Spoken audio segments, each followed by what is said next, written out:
Hello, I'm Emma-Louise Coffey and you're welcome to the Dairy Edge, the Teagasc Dairy podcast. We're bringing you the latest information, insights and opinion to improve dairy farm performance.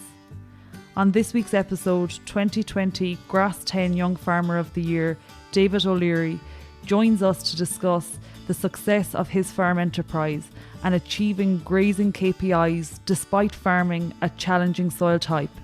But first, David gives insight into how he developed an interest in farming as a career. I was always interested in farming from a young age. I didn't actually grow up on a dairy farm. Our own farm was leased for about 25 years. I kind of always had an interest in it, farming with neighbours and stuff when I was small. And that kind of grew. So I would have farmed next door to the neighbour's farm. So that he sold the cows then, I suppose, when I was maybe 12 or 13, and then I kind of sparked a relationship then, with Tommy Roche.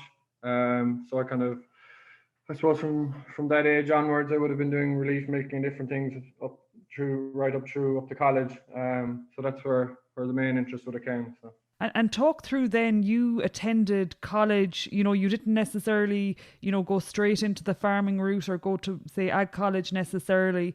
Talk through that period, David. Yeah, I did a 4-year ag degree. I finished, and I also went on to do a master's actually in ICT in agriculture. So I graduated then in 2017. So I did a 4-year ag degree and a 2 years research master's. So I did it in CIT. So it gave a good background on the business side of things as well as the farming. I always wanted, to have a degree behind me. Because to be honest, I was unsure what route to take after college, So my view on it is it'll always stand to you, and if things ever don't work out in the farming side of things, at least you have the degree and the education behind you, And then you started a lease arrangement in 2018. Can you talk through the key aspects of how that came about? Yeah, so I suppose it started in 2016. I was in my final, say in September 2016, I was in my final year for the Masters. Like I said, I always kind of like farming. I had a big interest in it, so I said I'd give it a go. And I was kind of sitting down at home and thinking about different opportunities that might be around locally. And there was opportunities further afield as well, but I suppose I always kind of wanted to stay based near home as close as possible. So I approached Pat and Helen O'Connor at the back end of 2016. Just that if they were ever leasing, to keep it in mind or whatever, and what it came about anyway in early 2017. Pat and Helen were retiring and selling their own herd of cows in April of 2017, and it kind of went from strength to strength. Then from there, what we actually did is I worked with them during calving, doing the last year of their calving. So I'd have a handle on the farm, and that was their suggestion, just so that I'd know the running of the place before I do start there, So I was there in the spring of 2017 with them. It gave me a good handle on what the farm was like, different heavy paddocks or dry paddocks or different areas on the farm, and say even simple things like the water layout and different things like that. So they sold their herd in April. And then we had the lease arranged, and I went to New Zealand for 6 months with my now fiance Megan. So we went to Olin Grennan's farm for 6 months dairying, and then we came back in January 2018, and 3 weeks later I started faced into calving my first cows. So you went through 3 springs in the space of 18 months there, David. I guess to reflect on, you talk about having a conversation with the O'Connors in late 2016. You did the spring with them in 2017 to get an idea of what the farm was like. But from your perspective, what made this opportunity and this lease the right fit for you? You mentioned geography, you wanted to stay close to home, but was there anything else that ticked boxes for you with this opportunity?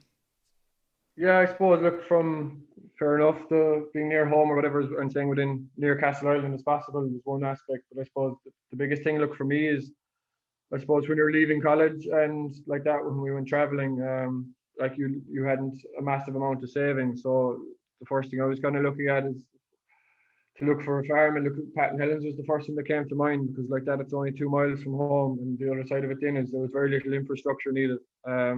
Originally it was a 6 unit milking parlour that was there. They had the bulk tank in place, and the meal bin was, in fairness to Pat and Helen, like they gave me every help possible. Like when we went to New Zealand, unknown to me, they replaced the meal bin with a new 8-ton meal bin. They replaced the bulk tank with a new bulk tank. So like, I mean, there was very little investment to get it up and running, only cows. Simple as I bought the tractor, and I bought a handful of in-calf heifers off them, and then I bought the rest off Tommy Roche. So it's, look, at the start, for the first 2 years, I suppose, there was no investment, very little, you know.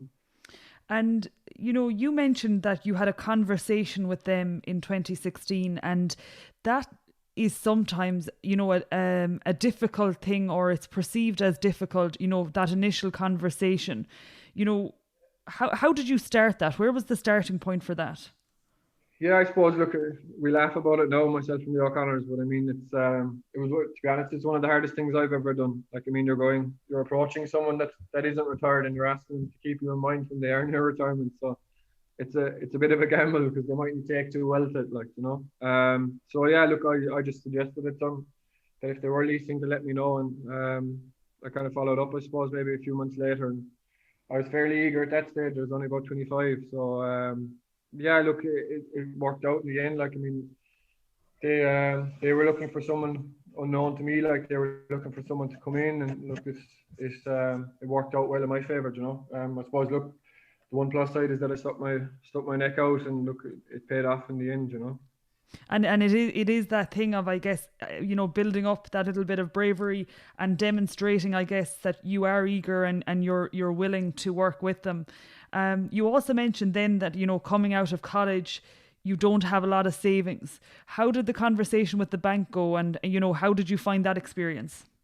Yeah, look, I suppose, look, to be honest, I found it tough, because like that, when you're in college, you don't have much dealings with a bank. You know, I had no reason to be dealing massively with them, you know. But yeah, look, it was learning. Like, to be honest, I did a business plan, but when I say a business plan, I did about 10 of them, I'd say, you know. You're constantly tweaking it. You know, I started with 48 cows, and that was the aim the first year. And I suppose I would have talked a lot with Paddy Kelly in Teagasc at the time. So he's the one who helped me, gave me the template for the business plan. And I tweaked it, and he went through with me, and we tweaked it again. And I suppose for a finish, I'd say I definitely did it 7 or 8 times, you know. Look, the bank itself, I suppose, what I got initially was enough to buy I had no machinery myself anyway. Like I said, the farm at home was leased. So I bought the tractor, and I bought a handful of in-calf heifers off Pat and Helen, and that's as much as I got at the time. So I suppose from here on then is where I suppose Tommy Roche came into play. So yeah, so look, like I said, I had 48 cows, so I bought 13 off Pat and Helen. So the remainder, the 35, came from Tommy Roche's farm. And can you explain that dynamic, David, in terms of, you know, you had finance enough to buy some machinery and 13 animals. The target for you in your business plan was to milk 48. You know, where did the remaining 35 animals come from? You mentioned they came from Tommy, but talk through that arrangement.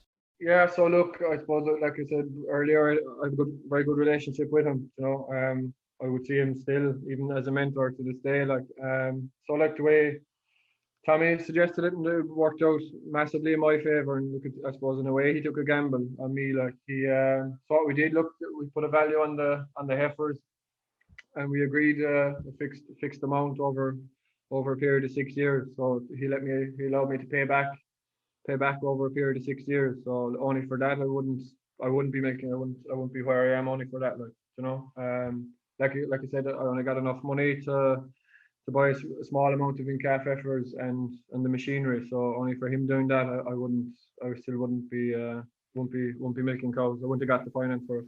I think it's a really interesting concept, and I think it's a demonstration of someone backing you. And I suppose, as you say, you'd built up a relationship over 10 plus years with Tommy, so he had the trust in you as well.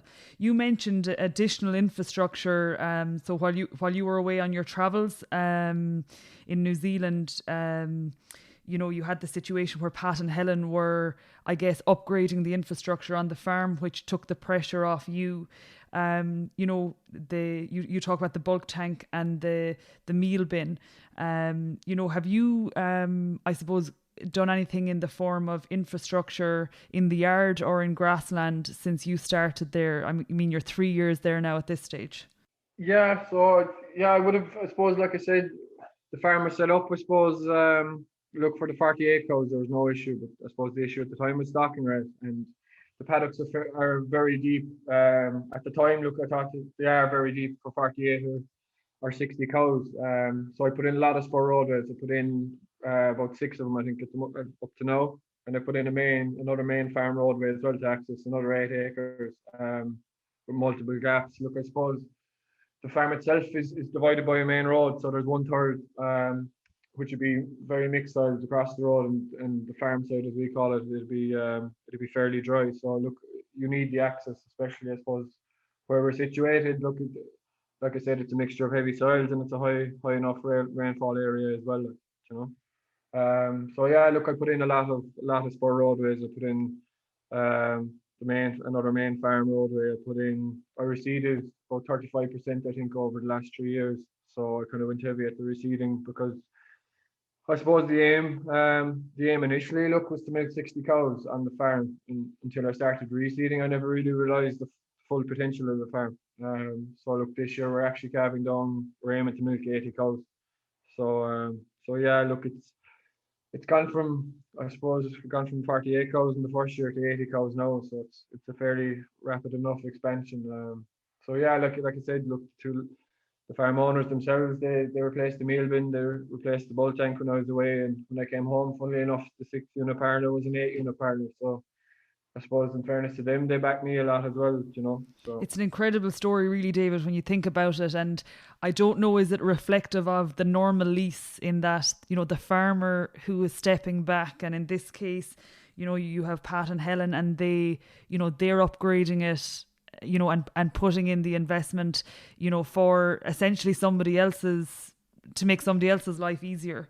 Yeah, look, it's not reflective of a normal lease, to be honest. I know how lucky I am with the two lads investing what they have invested, and I suppose, look, it's nice to have them backing you. They are a massive help, look, to me over the last 3 years, and they still are a help. And I suppose Pat's out in the farm all the time as well, still helping out, And if we turn our attention then to the technical performance of the farm, David, and I guess I suppose the first thing to acknowledge and congratulate you on your recent accolade, achieving the Grass 10 Young Farmer of the Year. I suppose, maybe if you could give us some insight, what made you stand out from the crowd in terms of achieving that award?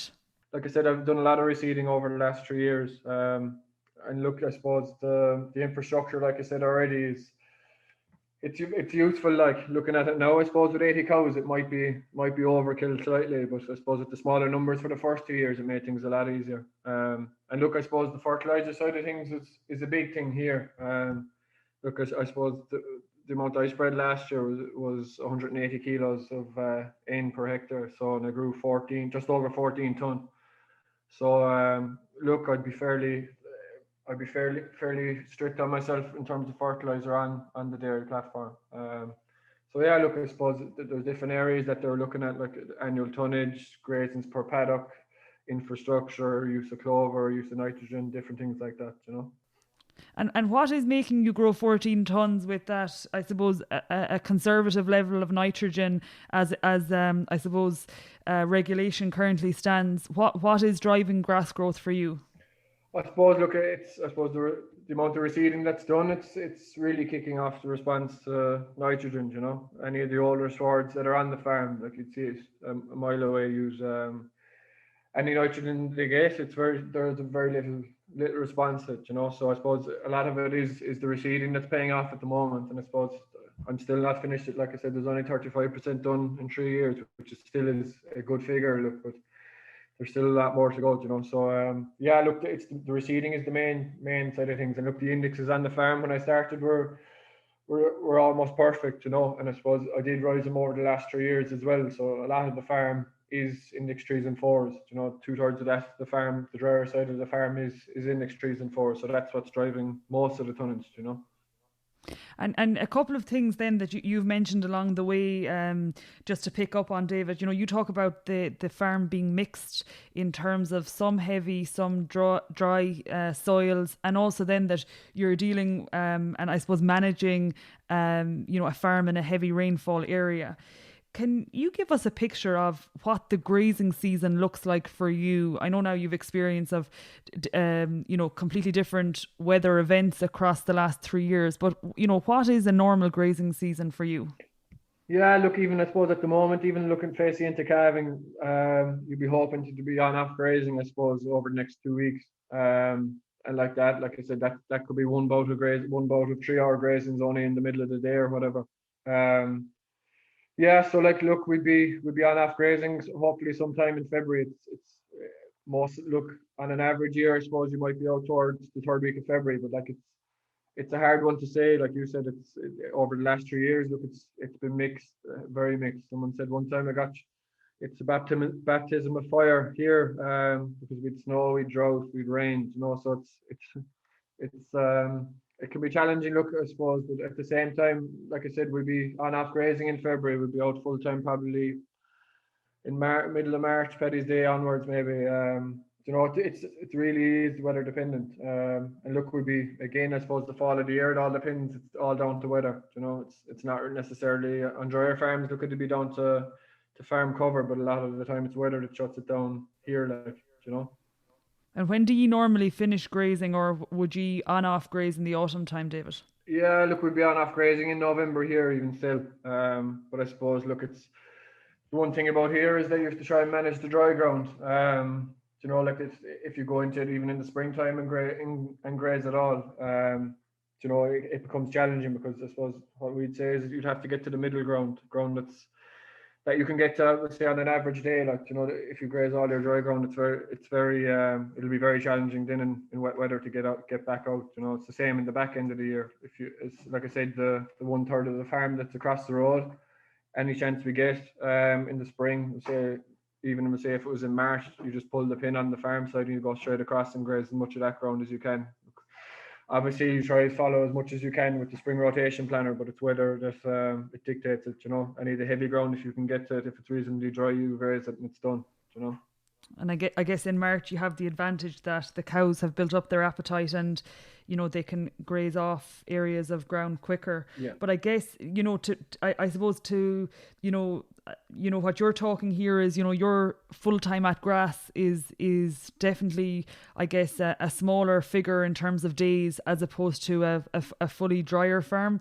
But I guess now that we're having this conversation in early February, you know, you mentioned you get out on off grazing in the middle of February, and you tend to get to full time in and around St. Patrick's Day. So when does your spring rotation plan finish? You know, do you see, I suppose, a common theme in that you don't graze the entire farm in the spring rotation? Can you give us a little bit more detail on that, David? Yeah. Look, I suppose like what you're aiming for is your 30% in February, 30 in March, and the start the second round around between the 7th and 10th of April. But like again, I suppose they're idealistic figures. You know, you could be adding roughly a week onto those dates down here. So look, yeah, look, more often than not, what actually happens is when you're beginning to start the second round, that time in April, you still have about 10, normally even here, you still have 10 to 15% of the farm left to graze in the first round. So you're I suppose the way I look at it here is you're looking back at what's coming through in the second round, and you're waiting for the covers to build up in the second round and dipping in and out of. You could be grazing some of the second round and some of the first round at different times. You know, it all depends again on what covers are coming back in the second round. So look, like I said, the aim is to have those, try and stick to the spring rotation planner if possible. But like that, it can be tricky with conditions in paddocks and even rainfall. So like I said, more often than not, you're dipping in and out of the first round and still continuing with the second round, just to slow it down. So what I'm hearing from you, David, is there's a lot of flexibility needed, and I guess what you talk about, keeping an eye on what's coming, what you grazed first in the first round, where that is in terms of farm cover, in terms of making your decisions and moving on from the spring rotation. I suppose you also mentioned that you started off with a bunch of 48 heifers, and say, they're obviously maturing, but you're also dealing with increasing cow numbers over the last 2 to 3 years. Can you give us some insight into the production of the animals, I suppose the cow type, and, what you see working well, or if there's anything you change in the herd, David? Yeah, look, I suppose, like I said, I started out with 48 cows and we're up to 80 at the moment. The EBI, the herd, look, it's predominantly black and white. The EBI of the herd is 167. So look, it's to be fair, look, I can't put any claim to breeding, I suppose, at the moment, but a lot of it's down to Tommy's breeding. But yeah, it's the EBI, the herd is good. Production at the moment, last year they delivered just under 460 kilos of solids, off 840 kilos of meal. So look, production is very good. I'm very happy with it, to be honest, because even looking back on it now, I suppose I mightn't realise it at the time when you're so busy, but the average lactations of the herd itself is only 2.5, which is young, like, I suppose the first year what we did was it was 35 in calf heifers and 13 second calvers, just to try and keep milk production up slightly. But even now, year on year, like it's increasing fairly fast. Like last year, I think it was around 395 kilos, or sorry, 2019, 395 kilos of solids are delivered, and it's up to 460 now. So I suppose here on out, look, 80 cows is the sweet spot here, but it's trying to let it bed down a bit now and increase the lactation age. It's the herd they do have big potential in, that I'd say that they will do over 500 kilos of solids. There is no question about it. Like at a herd at that age doing those solids, look, you can't ask for much more, And as you say, as the herd matures, it's a matter of time now at this stage. I suppose a common theme as we've chatted here, David, is people. And, you mentioned, I guess, maybe you can't underestimate the influence you've had from Tommy and his backing, particularly over the last number of years. And also, I guess, your relationship with the O'Connors. And then I guess, you also alluded to making the business plan and, getting support from the likes of Paddy Kelly. The word mentor and I guess people around discussion groups can be quite valuable. How important are the people that you're interacting with and the people that are helping you along the way to, I suppose, achieving and getting to where you want to go? Oh, look, to be honest, look, I say it over and over to different people, I'd be lost without the help over the last 3 years. Like, I mean, like you mentioned Tommy there, he started me out with the cows, and even different things. Like, I mean, I'm in a local grass group here, and at the time, I suppose in 2018, I couldn't get into any discussion groups, so the local advisor, Dennis Brazel, got me into the grass group. And like, I mean, at the time, I suppose I wasn't measuring when I'd started. I hadn't massive experience on farm, so I mean, even the grass group themselves and Dennis have been a massive help all through the last 3 to 4 years, and I suppose even to give an example, even when I started out grass measuring, I was cutting and weighing every paddock nearly just to try and train my eye. And what we actually ended up doing is William Dinnehy, a local farmer, we buddied up, and William comes over. Obviously, we can't at the moment with COVID, but William comes over once a week or every 5 days when I'm due a cover, and he'll grass measure at me, and then I go back and measure his farm on the same day. So it's like you said, relationships are massively important, And like, look, to be honest, without naming anyone else, there's loads of others that have helped me in different areas with infrastructure and different things, So it is at the start. Look, when I started that time, I suppose when you're that bit younger, you don't really realize how important the whole relationship side of things is, and like even from a personal side, even family and different things helping out. Like, I mean, it's massive. Like, I suppose, like I said, when you're young, you underestimate the people that are around you, but as you get that bit older, you really realize how important relationships are and how much people do help out, Yeah, I think it's a really important point, and it's a theme, you keep coming back to across the conversation, that the help you've received, and it's nice that you recognize it too. I guess finally, based on you getting involved in a collaborative type opportunity, David, and you mentioned that you're from a small farm at home and there isn't necessarily an opportunity to milk cows there. From your experience, for anyone who is starting out or on the lookout for an opportunity, can you give us your top tips from your experience to date? Yeah, I suppose. Look, it's all about trying to find the right opportunity for that individual. It's not every farm you go into that it's going to be the ideal opportunity. I suppose. Look, from my point of view, you have to look at it from an investment side of things when you are starting out. To see, like I said, what infrastructure is there, and I suppose at the end of the day, it's what capability it's not that you go mad at the cow numbers, but I mean, it has to have a significant amount of cows on farm, to produce money, because I suppose at the end of the day, that's what you want, is to produce cash, So look, it's about trying to find the right opportunity, and I suppose the way I look at it and look at paid off for me is that if you do stick your neck out and approach people, I suppose when I was younger, like when I started at the time, it is a hard thing to do, is to approach someone, that it might be retiring, or that even might be getting out of cows, that you're trying to, I suppose, coax them or persuade them that you're the right fit for them. It is, I suppose, at the end of the day, it's like you're trying to sell yourself. It's a sales pitch, so it's about trying to find the right opportunity, and at the same time, it's just something that has to be the right fit for you, I think. Like, it's me personally, I wanted to be near home, and look, like I said, I approached Pat and Helen, and it worked out, So it's I suppose it's investment side of things, and like I said at the time, I didn't really realize it, but the relationship side of things is massive.